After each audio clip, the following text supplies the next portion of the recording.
So how concerned should Nets fans be? You've been pretty confident with this team, but how concerned should they be now? Well, Jenna, I heard through the grapevine that Brandon Marshall said I was fair weather for being concerned. But I actually say I'm an analyst, Brandon Marshall. I watch what happens and I analyze it. I don't come out here with blind faith, all right?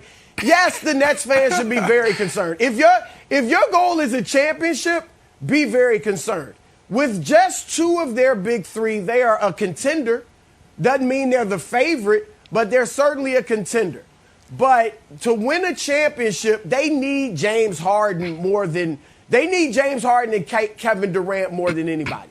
Like, if they've got James Harden and Kevin Durant healthy, I think they could win the championship. I don't think Kyrie and KD would beat LeBron and AD. They'd be a contender to win the East for sure. But I like the Lakers duo over KD and Kyrie. Harden has been the key to this thing. Look, they're 2-3 when it's just KD and Kyrie. They were 7-6 when James Harden came aboard. He is the key because of his playmaking, the selflessness that he played with. That's when the team took off. And James Harden does not sit out for rest or sit out for just to be extra cautious. Over his 8 years in Houston, he was an Iron Man. So this hamstring injury has me concerned because, look, Kevin Durant was out 6.5 weeks with an injury that initially the Nets said would be about, 2 games at least. Okay? The playoffs start in 4 weeks. So this is a big concern. The one saving grace for the Nets, obviously they got tremendous talent, so that helps. But the saving grace is that the entire league is a bit banged up, particularly in the West. The Lakers, let's see when LeBron's out, not going to be back for a few weeks. Let's see what he looks like. Now Kawhi's out with the foot injury. Damian Lillard has got an injury. Donovan Mitchell has an injury. Denver, Jamal Murray is out. Denver. The East, Tobias has the little knee, and Joel Embiid can always be a bit of a question mark. So the East is a little healthier, but that is the one thing that might help the Nets is that everybody's battling with this same thing. So who knows what teams will be well-oiled machines as we head into the playoffs because they're not practicing much either. Yeah, Chris, you said it all. I mean, the league is very injured this year. There's lots of stars who are either out or are injured right now. I think it's just baby steps for the Nets. Maybe we're giving the Nets too much credit. Like we're leaning too much into how much talent they have and how great they've looked during the regular season. Harden has been massive for them. He's played brilliant basketball. I can admit I didn't really love Harden's game before he got to Brooklyn, and I really enjoyed watching him. He was huge for them. I don't think they can win a championship without him.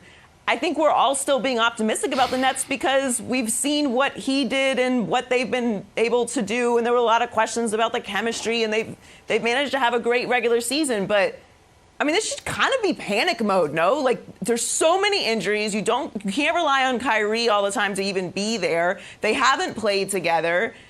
It's just because they're in the East that we're probably even still putting them in the contention conversation. Like, they haven't played together. This is very concerning. You want to be 100% healthy going into the playoffs. You want to have all chemistry issues ironed out. You want to feel like it is a lockstep right through the playoffs as you're entering it. It's 14, 15 games away. This is a very scary situation for the Nets. And as you mentioned, Harden is not an injury-prone player. He's not somebody that rests. He's not somebody that takes games off. He has issues showing up big in the playoffs, maybe because he burns out during the regular season or because he doesn't take those games off. But he's not an injury-prone player or liability physically. So this is very concerning overall for the Nets.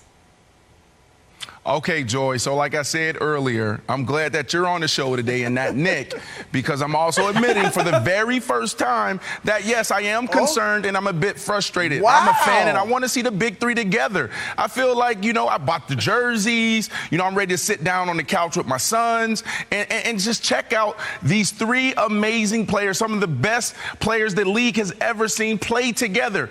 We're not seeing that. However, now, Chris, you're saying, because I'm an analyst. Well, yeah, I'm an athlete. And let me tell you something. Get it done. It doesn't matter. That's why I called you fair weather, is because 1 week you came up here and This said, ain't it is football, over. brother. It is over. The Nets is going to take it all. And then you came back a couple days later when we lost to Philly or whoever it was, and you're like, oh, well, I'm concerned. No, keep the same energy. Keep the same energy. Why? Because every team is dealing with something. Yes, this is what they're dealing with. They're dealing with injuries. But what did you see Steve Nash do? He sat there, he answered the question, he maintained his composure, and he said, look, we'll figure it out. When you start seeing Steve Nash panic, Nets fans, NBA fans, when you start seeing KD panic and Kyrie and James Harden panic, that's when you panic. But in that locker room, you are trained. There is no excuses. Get the job done. And that's what they have been doing all year. They are one game out of the one seed in the East. Think about that, Chris. Look, so yes, stop being fair weather, keep the same energy, and you know what it is, man. You know what time it is. I love it. Look, when I went full Kenny Smith mode, it's over, let's go home. That was based on them being healthy. All right, can they be healthy? This isn't football, man. Yeah, you roll in the locker room with dirt on your jersey and your pants all messed up and blood everywhere and say, let's get it done. This is basketball, man. These dudes ain't built like that. I mean, so, and I think halfway through that segment. Notes. They need to take notes because I'm a paying fan. I'm a paying fan, and I want to see them get it done. Man, look, halfway through your segment, you realize, I'm agreeing with Chris. I'm admitting on national TV, Chris talked some sense into me. So let me jump on Chris and change my tune. You admitted you're concerned too. You gotta be. I mean, I love them as much as you, Brandon, but they gotta be healthy. And can I get a little chemistry? A little bit, just a little.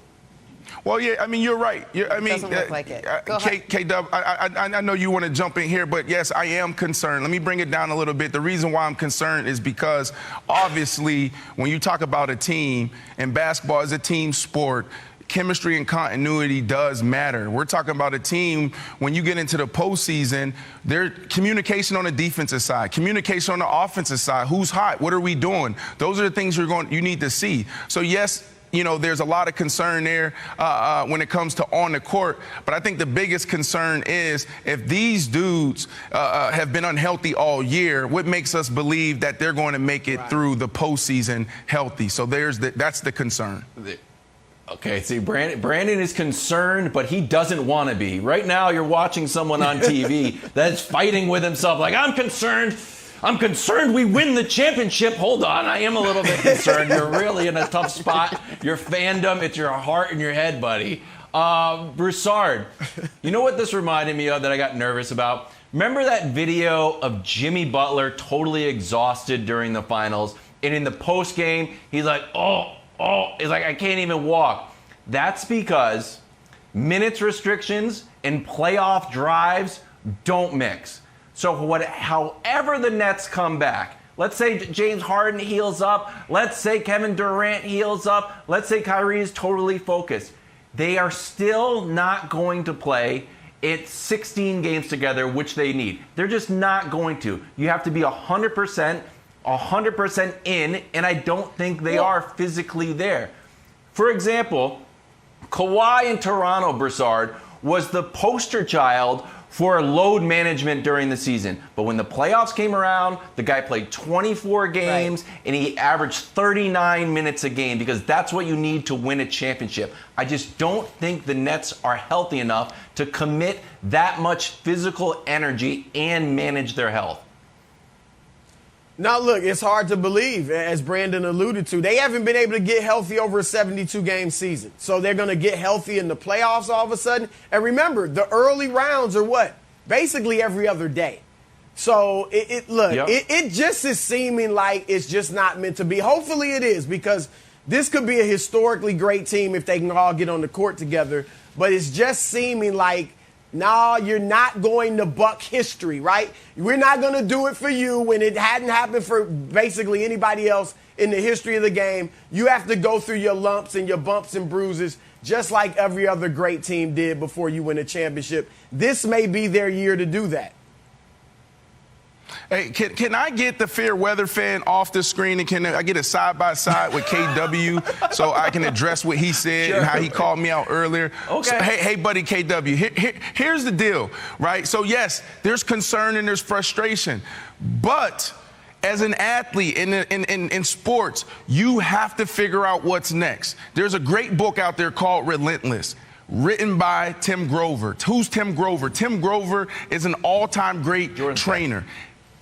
Michael Jordan, you absolutely. Kobe Bryant, Dwayne Wade. And in that book, if you read that book, what he talks about is how these guys had to overcome injuries. So what the Nets are dealing with, they got to figure it out. And that's what I'm saying here, buddy. Like, yeah, there's concern, just frustration. But at the end of the day, as an athlete, it's your job to figure it out, Jenna. Thanks for watching. Subscribe here to get the latest from the show. Also, be sure to check out more of the best clips from First Things First, or go watch a few segments from our other shows on FS1.